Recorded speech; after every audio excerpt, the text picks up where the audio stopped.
ತಾತ CM PM ಎಲ್ಲವೂ ಆಗಿ ಈಗ ರಾಜ್ಯಸಭಾ ಸದಸ್ಯರು. ಅಪ್ಪ ಸಂಸದರು, ಕೇಂದ್ರ ಸಚಿವರು. ಅಮ್ಮ ಮಾಜಿ ಶಾಸಕಿ. ದೊಡ್ಡಪ್ಪ ಶಾಸಕ, ಮಾಜಿ ಸಚಿವ. ದೊಡ್ಡಪ್ಪನ ಒಬ್ಬ ಮಗ ಮಾಜಿ ಸಂಸದ, ಹಾಲಿ ಜೈಲುವಾಸಿ. ದೊಡ್ಡಪ್ಪನ ಮತ್ತೋರ್ವ ಮಗ ಹಾಲಿ ಎಂಎಲ್ಸಿ, ಮಾಜಿ ಜೈಲುವಾಸಿ. ಡಾಕ್ಟರ್ ಅಂಕಲ್ ಲೋಕಸಭಾ ಸಂಸದರು. ಇವರು ಸತತ 3 ಚುನಾವಣೆಗಳಲ್ಲಿ 3 ಕಡೆಯಿಂದ ಪಕ್ಷದಿಂದ ಟಿಕೆಟ್ ಪಡೆದು ಸೋತವರು. ಯುವ ಜನತಾದಳದ ರಾಜ್ಯಾಧ್ಯಕ್ಷರು. ಸದ್ಯದಲ್ಲಿ ಅವರೇ ಪಕ್ಷದ ರಾಜ್ಯಾಧ್ಯಕ್ಷರಾಗ್ತಾರೆ ಅಂತಾನೂ ಸುದ್ದಿ ಇದೆ. ಹೀಗೆ ಜೆಡಿಎಸ್ನ ಒಂದೇ ಕುಟುಂಬ MLA election, MLC election, MP election, party selection, ಅಧಿಕಾರದ ಹುದ್ದೆ ಎಲ್ಲದರಲ್ಲೂ ಬಾಡೂಟ ಬಾರಿಸ್ತಿರುವಾಗ ನಾವು ಬರೀ ಉಪ್ಪಿನಕಾಯಿ ನೆಕ್ತಾ ಇರ್ಬೇಕಾ ಅಂತ ಕೇಳ್ತಿದ್ದಾರೆ ಜೆಡಿಎಸ್ ಕಾರ್ಯಕರ್ತರು, ಸ್ಥಳೀಯ ನಾಯಕರು. ಸ್ಥಳೀಯ ನಾಯಕರನ್ನ ಬಿಟ್ಬಿಡಿ, ಪಕ್ಷದ ಕೋರ್ ಕಮಿಟಿ ಅಧ್ಯಕ್ಷರೇ ನಾನು ಯಾಕಪ್ಪ ಇಲ್ಲಿದ್ದೀನಿ, ನಂಗೇನು ಕೆಲಸನೇ ಇಲ್ವಲ್ಲ, ಎಲ್ಲವನ್ನೂ ತಾತ ತಂದೆ ಮಗನೇ ಡಿಸೈಡ್ ಮಾಡುವಾಗ ಇನ್ನು ಇಲ್ಲಿದ್ದು ಮಾಡೋದಾದ್ರೂ ಏನಿದೆ ಅಂತ ಕೇಳ್ತಿದ್ದಾರೆ. ಪರಿಸ್ಥಿತಿ ಹಾಗಿರುವಾಗ ಮುಂದಿನ ಯಾವುದೇ ಎಲೆಕ್ಷನ್ನಲ್ಲಿ ಯಾವುದೇ ಸುಲಭದ ಸೀಟಿಗೆ 4ನೇ ಬಾರಿ ಕ್ಯಾಂಡಿಡೇಟ್ ಆಗೇ ಆಗುವ ಈ ಹಾಲಿ ಯುವ ಜೆಡಿಎಸ್ ರಾಜ್ಯಾಧ್ಯಕ್ಷ ಹಾಗೂ ಭಾವಿ ಜೆಡಿಎಸ್ ರಾಜ್ಯಾಧ್ಯಕ್ಷ ರಾಜ್ಯ ಬಜೆಟ್ ಬಗ್ಗೆ ಬಿರಿಯಾನಿ ರೂಪಕ ಕೊಟ್ಟು ಮಾತಾಡಿದ್ದಾರೆ. ಮೈನಾರಿಟಿ ಅಂತ ಹೇಳಿದಾಗ ಇವರೆಲ್ಲರೂ ಬರ್ತಾರೆ, ಆದರೆ ಪ್ರತಿದಿನ ಇವತ್ತು ಈದ್ಕ ಬಿರಿಯಾನಿ ತಿಂತವರು ಮುಸಲ್ಮಾನರು ಒಬ್ಬರೇ. ಈದ್ಕ ಬಿರಿಯಾನಿ ಮುಸಲ್ಮಾನರು ಒಬ್ಬರಿಗೆ ಕೊಟ್ಟಿರೋದು, ಮಿಕ್ಕಿದ್ದು ಬೌದ್ಧರಿಗೆ, ಕ್ರಿಶ್ಚಿಯನ್ಸ್ಗೆ, ಮತ್ತೊಂದು ಮಗದೊಂದು ಇರ್ತಕ್ಕಂಥ ಜಾತಿಗಳಿಗೆ ಉಪ್ಪಿನಕಾಯಿ ನೆಕ್ಕ ಕೊಟ್ಟಿದ್ದೀರಿ ಅಷ್ಟೇ. ಇದು ವಾಸ್ತವಾಂಶ. ಮುಸಲ್ಮಾನ್ ಸಮುದಾಯಕ್ಕೆ ರಾಜಕೀಯವಾಗಿ ಅವ್ರನ್ನ ಆಕರ್ಷಣೆ ಮಾಡ್ಕೊಳ್ತಕ್ಕಂಥದ್ದು ಕೊಟ್ಟಿದ್ದೀರಿ, ಫೈನ್, ಸಂತೋಷ. ಉರ್ದು ಸ್ಕೂಲ್ಗೂ ದುಡ್ಡು ಕೊಟ್ಟಿದ್ದಾರೆ, ವಫ್ ಬಿಲ್ಡಿಂಗ್ ಕಟ್ಟಡ ಕಟ್ಟಲಿಕ್ಕೂ ದುಡ್ಡು ಕೊಡ್ತಾ ಇದ್ದಾರೆ. ಈ ರೀತಿ 16 ಪ್ರೋಗ್ರಾಮ್ಗಳು, ಲಿಸ್ಟ್ ಆಫ್ ಪ್ರೋಗ್ರಾಮ್ಸ್ ನಾವು ನೋಡ್ತಾ ಇದ್ವಿ, ಬೆಳಗ್ಗೆ ಪತ್ರಿಕೆಯಲ್ಲಿ ಅಬ್ಸರ್ವ್ ಮಾಡ್ತಾ ಇದ್ವಿ. ಸಿದ್ದರಾಮಯ್ಯನವರು ಬಜೆಟ್ನಲ್ಲಿ ಇಷ್ಟ ಮಟ್ಟಿಗೆ ತಾರತಮ್ಯ ನೀತಿ ತೋರಬಾರದಿತ್ತು, ಅಲ್ಪಸಂಖ್ಯಾತರಲ್ಲೇ ಒಡೆದಾಳುವ ನೀತಿಯನ್ನು ಅನುಸರಿಸಿದ್ದಾರೆ.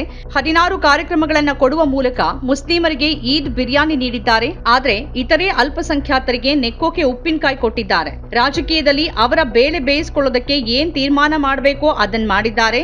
ಇದು ಸರಿಯಲ್ಲ.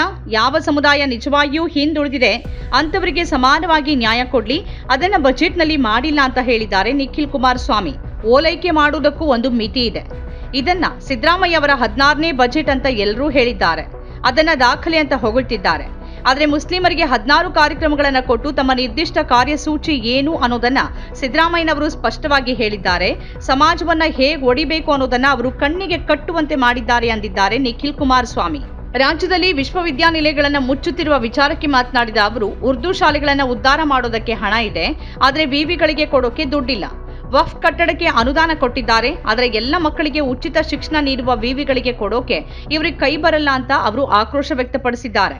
ಈ ಹಿಂದೆ ಆರ್ಎಸ್ಎಸ್ ಅನ್ನ ಹೊಗಳಿದ್ದ ನಿಖಿಲ್ ಕುಮಾರಸ್ವಾಮಿ ಈ ಬಾರಿ ಥೇಟ್ ಪ್ರಮೋದ್ ಮುತಾಲಿಕ್ ಶೈಲಿಯಲ್ಲೇ ಮಾತಾಡಿದ್ದಾರೆ. ಒಂದು ಕಾಲದಲ್ಲಿ ಆರ್ಎಸ್ಎಸ್ ವಿರುದ್ಧ ಪತ್ರಿಕೆಗಳಲ್ಲಿ ಲೇಖನ ಬರೆತಿದ್ದ ಅವರ ತಂದೆಯವರಂತೂ ಈಗ ಆರ್ಎಸ್ಎಸ್ನ ಪರಮ ಭಕ್ತರಾಗಿದ್ದಾರೆ.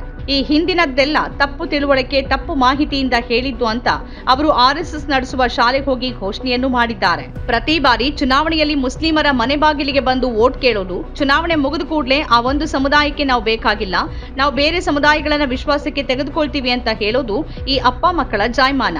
ಇವರ ಇಡೀ ಕುಟುಂಬ ದಶಕಗಳ ಕಾಲ ಎಂಎಲ್ಎ, ಎಂಪಿ, ಎಂಎಲ್ಸಿ, ಸಚಿವ ಸ್ಥಾನ, ಸಿಎಂ ಸ್ಥಾನ, ಪಿಎಂ ಸ್ಥಾನ ಎಲ್ಲವನ್ನ ಪಡೆಯುವಲ್ಲಿ ಮುಸ್ಲಿಮರ ಬೆಂಬಲ ಎಷ್ಟು ನಿರ್ಣಾಯಕವಾಗಿತ್ತು ಅನ್ನೋದನ್ನ ಬಹಳ ಸುಲಭವಾಗಿ ಮರೆತು ಬಿಡೋದು ಇವರಿಗೆ ಬಾಡೂಟ ತಿಂದು ತೇಗ್ಬಿಟ್ಟಷ್ಟೇ ಸುಲಭ.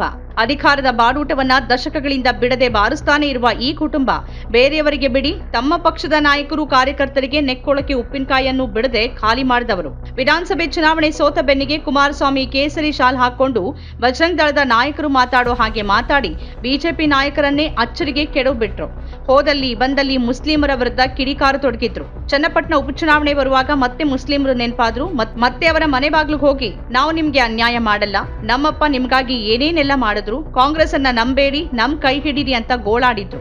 ಆಗ ಕೇಸರಿ ಶಾಲು ಹೆಗ್ಲಲ್ಲಿರ್ಲಿಲ್ಲ, ಆದ್ರೆ ಕೇಸರಿ ಶಾಲು ಜೇಬಲ್ಲಿರೋದನ್ನ ಮುಸ್ಲಿಮರು ಗಮನಿಸಿದ್ರು. ಚನ್ನಪಟ್ಟಣದಲ್ಲಿ ಸೋಲಾಗ್ತಾನೆ ಕೇಸರಿ ಶಾಲು ವಾಪಸ್ ಬಂತು. Same Muthalik, Yatnal, CT Ravi, Sulibele style dialogue ಮತ್ತೆ ವಾಪಸ್ ಬಂತು.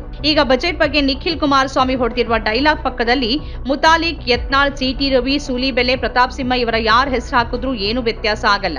ಬಜೆಟ್ ಬಗ್ಗೆ ತೀರಾ ಪ್ರಾಥಮಿಕ ಜ್ಞಾನ ಇದ್ದವರು, ಬಜೆಟ್ ಅಂಕಿ ಅಂಶಗಳನ್ನ ಒಂದಿಷ್ಟಾದ್ರೂ ನೋಡಿದವರು ಹೀಗೆ ಮಾತನಾಡೋಕೆ ಸಾಧ್ಯನೇ ಇಲ್ಲ. ಆದ್ರೆ ನಿಖಿಲ್ ಕುಮಾರಸ್ವಾಮಿ ಹಾಗೆ ಮಾತಾಡಿದ್ದಾರೆ. ಮುಸ್ಲಿಮರ ಬಗ್ಗೆ ತಮ್ಮ ಪಕ್ಷದ ಹೆಸರಲ್ಲಿರುವ ಜಾತ್ಯತೀತ ಪದದ ಕುರಿತ ಕಾಳಜಿ ಎಲ್ಲ ಪಕ್ಕಕ್ಕಿರ್ಲಿ, ಕನಿಷ್ಠ ತನ್ನ ರಾಜಕೀಯದ ಬಗ್ಗೆಯಾದರೂ ನಿಖಿಲ್ ಕುಮಾರಸ್ವಾಮಿ ಸ್ವಲ್ಪ ಗಂಭೀರವಾಗಿ ಯೋಚಿಸಬೇಕಿದೆ. ಮುತಾಲಿಕ್ ಯತ್ನಾಳ್ ಮಾತಿಗೂ ನಿಖಿಲ್ ಮಾತಿಗೂ ವ್ಯತ್ಯಾಸವೇ ಇಲ್ಲದೆ ಇದ್ರೆ ಜನ ಯಾಕೆ ನಿಖಿಲ್ಗೆ ಮತ ಹಾಕ್ತಾರೆ? ನಿಖಿಲ್ ರಾಜಕೀಯಕ್ಕೂ ಮುತಾಲಿಕ್ ರಾಜಕೀಯಕ್ಕೂ ಏನೂ ವ್ಯತ್ಯಾಸ ಇಲ್ಲದೆ ಇದ್ರೆ ಜನರಿಗೆ ನಿಖಿಲ್ ಯಾಕೆ ಬೇಕು? ಅನುಭವಿ ಮುತಾಲಿಕ್ ಇದ್ದಾರಲ್ವಾ. ಮುಂದಿನ ಚುನಾವಣೆಯಲ್ಲಾದ್ರೂ MLA ಆಗ್ಬೇಕಾದ್ರೆ ನಿಖಿಲ್ ಒಂದಿಷ್ಟಾದ್ರೂ ಸ್ವಂತಿಕೆಯನ್ನ ಬೆಳೆಸ್ಕೊಳ್ಬೇಕು.